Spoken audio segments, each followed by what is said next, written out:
Di mata orang lain, ini hanyalah sekotak susu. Tapi di matanya inilah kunci untuk kabur. Ia mengupasnya, mengeluarkan bagian film tipis, dan mengeluarkan film tipis ini lalu dibersihkan. Saat akan keluar, diam-diam menempelkannya di kunci rahasia sel. Jadi pada saat penjaga menekan kode tersebut, jarinya ikut menekan 4 tombol itu. Sekali lagi ia melambaikan film itu. Dia mendapat 4 angka. Jadi, mungkin ada 24 kunci kombinasi. Selanjutnya adalah mencoba kata sandi. Tapi bagaimana cara menyentuh kunci ini? Dia meremas kertas toilet menjadi bola-bola kecil. Kemudian meremas pasta giginya. Sama seperti itu dia membuat banyak hal. Kemudian menggunakan kertas kado. Terus meremas dan mengencangkannya. Sebuah bola bundar besar direkatkan. Saat penjaga membantunya melepas borgol, dia segera memasukkannya ke lubang di jendela kecil. Begitupun jika sipir mengunci jendela kecil itu, masih mungkin untuk dibuka. Dari jendela kecil, ia mengulurkan tangannya dan mencoba kata sandi. Paling banyak adalah 24 kali, dia bisa melakukannya dengan benar dan cepat. Untuk mencegah kamera menangkapnya, pertama-tama, dia harus tahu apa yang dilakukan para penjaga. Jadi dia mendengarkan suara di luar setiap saat. Melalui suara, saat pintu dibuka dan ditutup, dia tahu. Para penjaga setiap hari setelah membawanya ke sel, akan keluar untuk mengobrol dan merokok bersama. Jadi ada waktu 1 menit setiap hari. Tidak ada kamera pengawas. Ini adalah celah yang dia cari. Tetapi ketika dia keluar dari penjara dan apa yang harus dilakukan selanjutnya? Jangan meremehkan Ray Breslin. Dia tahu itu untuk melarikan diri dari penjara dengan sukses.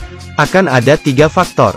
Struktur denah penjara, dan di luar harus ada yang membantunya. Dia sudah tahu aturannya. Untuk tata letaknya, dia sudah memahaminya. Begitu dia keluar penjara, dia pergi kemana-mana untuk mengamatinya. Penjara yang ketat ini, ada kelemahan, yaitu stasiun pemadam kebakaran di sebelah penjara. Hanya ada satu masalah.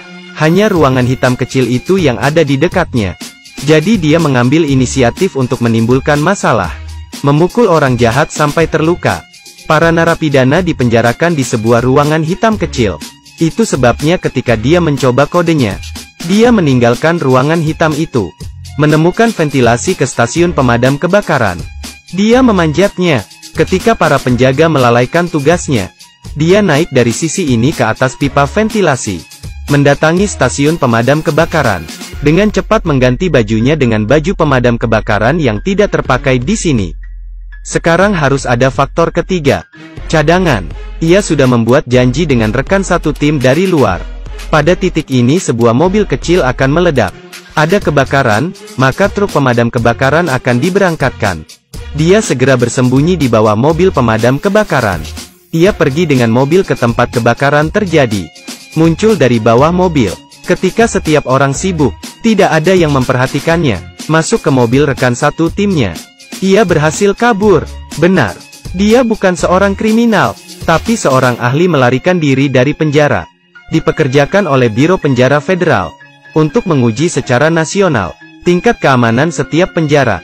Metode pengujiannya adalah menggunakan identitas palsunya untuk masuk penjara, kemudian mengandalkan dirinya sendiri untuk keluar. Dalam 7 tahun dia memeriksa keamanan di 15 penjara. Tidak ada tempat yang bisa menahannya. Sampai suatu hari, orang dari Chia mendatanginya. Ia mengatakan ada penjara yang sangat misterius, terutama menahan penjahat yang tidak ingin diterima oleh negara manapun. Chia ingin memeriksa apakah penjara ini aman atau tidak. Tetapi mereka tidak tahu di mana penjara ini. Ini adalah misi yang berbahaya. Ray Breslin setuju dengan mereka. Segera tanggal penangkapan tiba. Sebelum berangkat, takut terjadi sesuatu, bawahan juga memberi alat pelacak GPS di lengannya. Baru saja melangkah keluar, Ray Breslin segera ditangkap. Tapi dia tidak menyangka, orang-orang ini menggunakan kekerasan dengan cara yang tidak biasa. Pertama menggunakan pistol untuk menjatuhkannya. Setelah itu semuanya sepertinya sudah direncanakan. Langsung menggunakan pisau untuk mengeluarkan GPS. Kemudian obat penenang dimasukkan ke lehernya. Membuatnya tidak sadarkan diri. Menunggu sampai dia sadar kembali. Dia bertemu dengan seorang kepala penjaga dengan setelan jas dan sepatu kulit. Ray Breslin merasa tidak tahan. Dia berkata bahwa itu terlalu kejam, dia tidak bisa melakukannya. Kemudian memberi isyarat bahwa Sari meminta sipir untuk membebaskannya. Tanpa diduga sipir tidak menyadarinya sedikit pun. Masih menahannya. Ternyata kepala polisi itu bersama satu orang. Ingin merencanakan dan menyakiti Ray Breslin. Ingin menahan Ray Breslin di sini. Terkunci seumur hidup. Ini adalah penjara paling ketat di dunia. Sel setiap orang terbuat dari kaca temper. Narapidana yang ke toilet juga bisa melihat dengan jelas. Tidak perlu menyebutkan tindakan kecil apapun. Sel itu dibangun di udara. Metode penggalian tradisional sama sekali tidak bisa dilakukan. Di ruangan tertutup 100%. Tidak ada yang bisa menyentuh sinar matahari. Jumlah penjaga penjara beberapa kali lebih banyak dari jumlah narapidana. Semuanya bersenjata lengkap.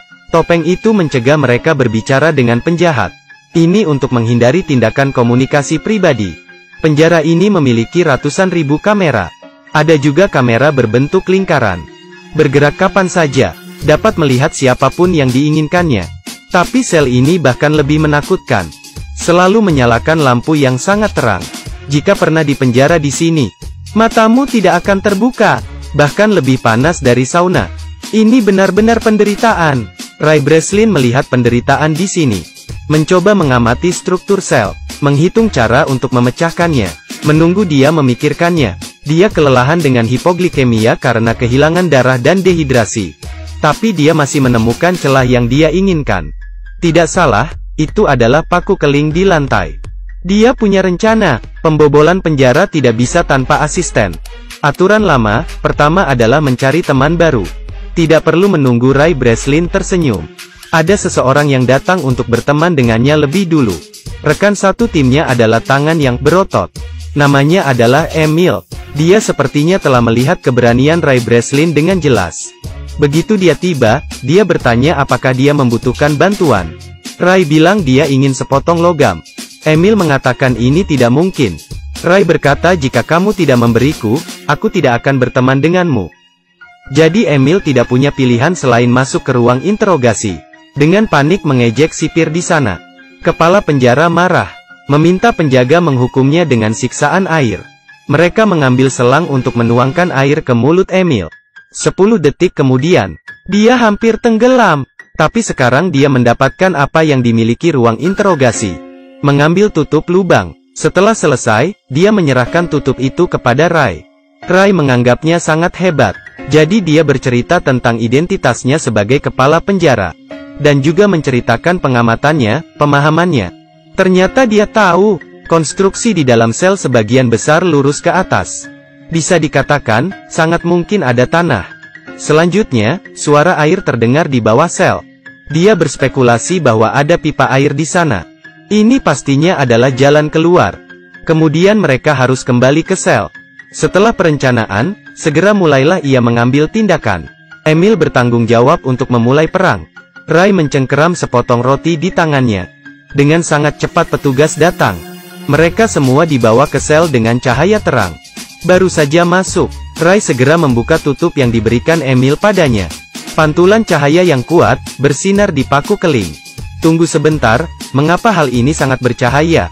Ternyata dia pernah memolesnya dengan pasta gigi sebelumnya. 10 detik kemudian, 100 derajat Celcius menyebabkan tiang mengembang sebesar 0,03 cm3. Segera muncul, Ray dengan cepat menariknya keluar. Kemudian melakukan hal yang sama dengan 3 kancing lainnya. Selesai. Dia memasukkan roti ke dalam mulutnya. Pada saat yang sama mengisyaratkan perhatian Emil. Emil mulai berteriak. Seperti yang diharapkan, kepala penjara segera menoleh padanya. Ray segera berdiri, menempelkan roti kunyah ke kamera. Memblokir pandangan. Lalu dia membuka lantai itu. Turun ke bawah. Dia turun ke ruang di bawahnya. Kemudian memanjat pipa air. Menunggu dia naik ke puncak. Membuka penutupnya. Keluar. Dia sangat terkejut dan tercengang. Ini tidak di bawah tanah seperti yang dia duga. Tapi itu adalah samudera yang tak terbatas. Dia berada di dek kapal tanker raksasa. Selain itu, ada penjaga di mana-mana. Kabur ke laut? Tidak mungkin kabur. Dia hanya bisa kembali. Padahal mereka sudah tahu lokasinya. Tapi dia pada dasarnya tidak bisa memikirkan cara untuk melarikan diri. Terkurung di tengah laut. Sangat sulit untuk terbang. Ini adalah sebuah pikiran yang dangkal. Kepala penjara menemukan paku keling. Menemukan upaya melarikan diri oleh Ray Breslin. Memulai penyiksaan untuk mengasingkannya. Dia baru saja pergi tidur. Para penjaga segera mengetuk jendela dan mencegahnya tidur. Menunggu sampai dia sangat lelah sampai dia pingsan. Para penjaga datang untuk memukulinya lagi. Memukulnya sampai dia sadar kembali. Alhasil, setiap hari Ray Breslin selalu dalam keadaan koma. Setelah sedikit nafas, dia pingsan. Tidak lama setelah itu, ia perlu pergi ke dokter. Setelah pemeriksaan, dokter mendecakkan lidahnya. Tapi meski begitu, Ray Breslin masih tidak mudah dikalahkan. Menunggu sampai mereka berhenti menyiksa, dia terus memikirkan cara. Setiap hari dia makan nasi. Di atas meja makan, dia selalu diam-diam menciptakan alat untuk melarikan diri dari penjara. 2 lensa kaca, pulpen, selembar kertas karton keras, dicolokkan kembali ke tabung kaca. Benda-benda yang baru dibuat ini disebut kaca heksagonal, khusus digunakan untuk pengukuran arah. Kemudian mereka membawa seorang rekan baru. Dia berpura-pura berurusan dengan kepala sipir. Sebagai imbalan untuk naik ke dek. Tiba di atas dek, segera gunakan kaca heksagonal Ray untuk menentukan arah. Ketika Ray Breslin mendapatkan nomornya, ia langsung melihat bahwa kapal itu berada di daerah yang tidak berangin. Dia mengamati bahwa tutup saluran berlawanan arah jarum jam. Jadi mereka ada di belahan bumi utara. Berdasarkan penilaian iklim sedang yang lembab, kemungkinan besar ini adalah pantai Maroko di Afrika. Langkah selanjutnya adalah menemukan seseorang untuk membantunya menyebarkan berita. Ray langsung teringat pada dokter yang wajahnya selalu menunjukkan ekspresi tidak senang. Jadi dia menyuruh Emil untuk menikamnya. Kemudian pergi ke dokter untuk menjahit lukanya. Berpura-pura sakit sesekali. Mendatangi dokter untuk muntah. Tentunya ini membuat dokter akan merasa sangat tertekan. Mengungkap identitas aslinya kepada dokter. Memintanya untuk memeriksanya sedikit. Tak lama kemudian, hati nurani sang dokter pun terganggu. Membuat keputusan untuk membantunya melarikan diri dari penjara. Dia memperkenalkan perpustakaan mereka kepadanya. Menyerahkannya ke bawahan Emil. Semuanya diatur dengan baik. Akhirnya waktu untuk melarikan diri telah tiba. Saat larut malam, kepala penjara melihat Ray Breslin menabrak dinding. Dia menguping sinyal yang sedang diketik Ray. Mengartikan kode itu, akan ada kerusuhan di area C besok pagi. Kepala penjara memutuskan untuk mengirim 3 tim pasukan untuk menyerang area C. Tapi ini hanya jebakan Ray. Dia ingin semua penjaga lari ke area C. Dengan demikian, hanya 2 tim yang tersisa di tempatnya. Kerusuhan yang sebenarnya dimulai. Rekan tim memulai kekacauan. Kedua geng itu mulai berkelahi. Para prajurit di atas mengarahkan senjatanya ke bawah. Tapi Ray diam-diam pergi ke depan dan menyelinap. Kemudian memanjat tangga, mengikuti jalur pipa untuk naik ke dek. Siapa yang tahu pintu tersebut menggunakan kunci elektrik. Tidak bisa terbuka bahkan ketika dia menggunakan kekuatannya. Ray Breslin memutuskan untuk pergi memutuskan aliran listrik. Dan itu berarti dia harus turun. Dia tidak punya pilihan lain. Turun ke ruang listrik. Saat dia sedang mengontrol komputer untuk mematikan sirkuit. Seperti yang diharapkan, Emil bisa membuka pintu. Dia akhirnya bisa naik ke kapal. Pesawat yang dipesan juga tiba tepat waktu. Saat dia mendekati pesawat, musuh juga masuk. Emil tidak bisa pergi, karena pria itu belum muncul. Jadi dia mengambil senjata. Tatapannya berubah menjadi kejam. Pria legendaris ini, dalam sekejap menjadi senjata pembunuh berdarah dingin. Di sisi lain, sipir memblokir Ray di ruang listrik. Dia sama sekali tidak terburu-buru. Karena Ray Breslin seperti ikan di jaring. Tapi yang aneh adalah, dia tidak bisa menemukan Ray dimanapun. Saat ini, bawahan telah memulihkan arus listrik. Dia tiba-tiba mendengar, tangki air mulai menyiram air secara otomatis. Senyumnya berangsur-angsur memudar. Dia lupa langkah penting ini.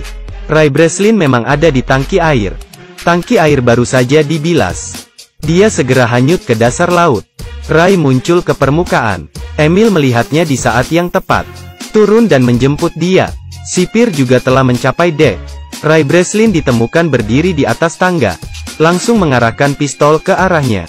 Hidup mati dalam sekejap. Melihat Emil melempar pistol, Ray Breslin menggenggam erat. Dengan segera menembak. Tangki minyak di bawahnya. Kepala penjara menunduk dan melihat. Kata "kurang ajar" belum diucapkan. Secara bertahap lenyap di lautan api. Beberapa waktu kemudian, mereka pergi ke pantai di Afrika. Seseorang datang menemui Emil. Gadis ini adalah orang yang sama, yang menyuruh Ray sebelumnya. Ternyata dia adalah putri Emil. Alasan mengeluarkan uang untuk mengundangnya datang karena dia ingin membantu ayahnya melarikan diri dari penjara. Itu sebabnya ketika dia baru saja masuk sel, Emil mendatanginya untuk bekerja sama. Semua sudah direncanakan. Ray Breslin tersenyum lembut seolah tidak ada apa-apa. Hal yang sangat menyebalkan yang benar-benar ingin dia temukan adalah pria yang bekerja sama merencanakannya hal jahat ini. Beberapa hari kemudian, orang yang jahat ini bangun, menemukan dirinya terkunci dalam sebuah wadah.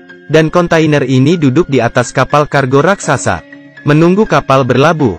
Dia pasti sangat terkejut. Akhirnya Ray Breslin berhasil kabur.